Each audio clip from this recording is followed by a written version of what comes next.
साई राम ओम गुरु। अध्याय 15 का समापन। डमरम बाबा। केदारनाथ से गौरीकुंड झरने की ओर आते हुए रास्ते में एक महात्मा जी की गुफा है। जब सारा समूह उस गुफा के पास से निकल रहा था तो गुफा में से किसी के पुकारने की आवाज़ आई, अंदर आओ। जब समूह सदस्यों ने भीतर प्रवेश किया तो पाया कि एक स्वामी जी निरंतर डमरू बजा रहे थे। उनके द्वारा बिना रुके डमरू बजाने के कारण सब लोग उन्हें डमरम बाबा कहकर पुकारते थे। गुफा में प्रवेश करने के पश्चात डमरम बाबा ने ओम गुरु को बताया, तुम्हारा सारा समूह भगवान बाबा के संकेत पर ही इस गुफा में आया है। मैं एक बार पुट्टपर्ती जाकर भगवान श्री सत्य साई बाबा के दर्शन कर चुका हूँ। आज भी यदि मैं बाबा को गुफा में आमंत्रित करूँ तो वे भगवान भोलेनाथ के रूप में मेरे सामने प्रकट होते हैं। ओम गुरु डमरम बाबा के मुंह से यह सब सुनकर बहुत प्रसन्न हुए। फिर बाबा ने आगे जो कहा उससे ओम गुरु को अत्यधिक आश्चर्य हुआ।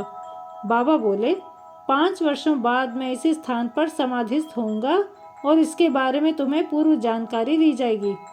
ओम गुरु बाबा का संकल्प सुनकर इतने चकित हुए कि बिल्कुल निशब्द हो गए। रात भर सारा समूह वहीं पर रहा।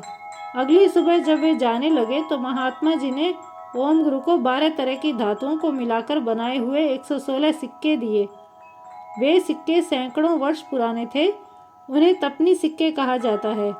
एक बार कई महात्माओं ने मंदाकिनी नदी के पास सिक्कों के साथ तपस्या की थी। डमरम बाबा ने ओम गुरु को सिक्के देते हुए कहा, ये सिक्के जिसके पास भी रहते हैं उसका जीवन आनंदमय हो जाता है। इन्हें संभाल कर रखना अति आवश्यक है। तुम जाकर अपने जानकार लोगों में इन्हें बांटना। पूर्ण श्रद्धा भक्ति से संभाल कर रखने वाले लोगों के लिए ये बहुत लाभकारी हैं, क्योंकि इनसे हर इच्छा की पूर्ति होती है। डमरम बाबा ने ओम गुरु को 12 रुद्राक्ष मालाएं भी दी। उन्होंने निर्देश दिया, ये साधारण मालाएं नहीं हैं। तुम अपनी स्वार्थ सिद्धि के लिए कभी भी इनका प्रयोग मत करना, बल्कि ऐसे लोगों में बांटना जिनका जीवन कष्टमय हो। रुद्राक्ष माला पहनने से उन्हें रुद्र शक्ति की प्राप्ति होगी। ओम गुरु ने धातु वाले सिक्कों का आंध्र प्रदेश, तमिलनाडु आदि के लोगों में वितरण किया।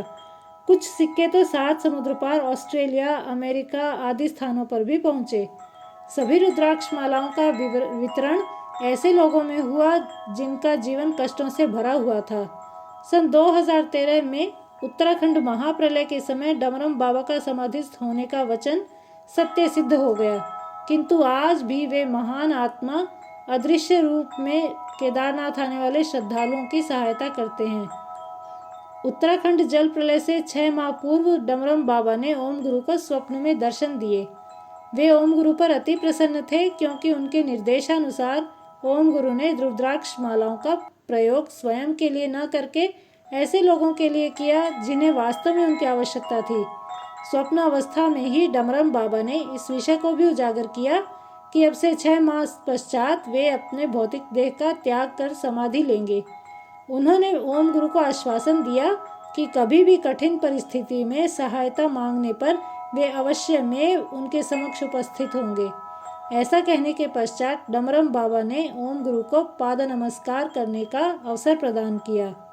जब ओम गुरु ने उच्च साधना के लिए उनसे सहायता मांगी तो उन्होंने वचन दिया कि वे इस संबंध में अवश्य उनका मार्गदर्शन करेंगे। अपने वचन का पालन डमरम बाबा ने पूर्ण निष्ठा से किया, जिसके परिणाम स्वरूप ओम गुरु को अनेक सिद्धियां प्राप्त हुई, जिनका लाभ आज उनके सभी श्रद्धालु उठा रहे हैं। ओम गुरु के अनुसार वे आज भी डमरम बाबा की कृपा दृष्टि के पात्र हैं, जिससे उनका जीवन आनंदमय है। जय साई राम, जय ओम गुरु।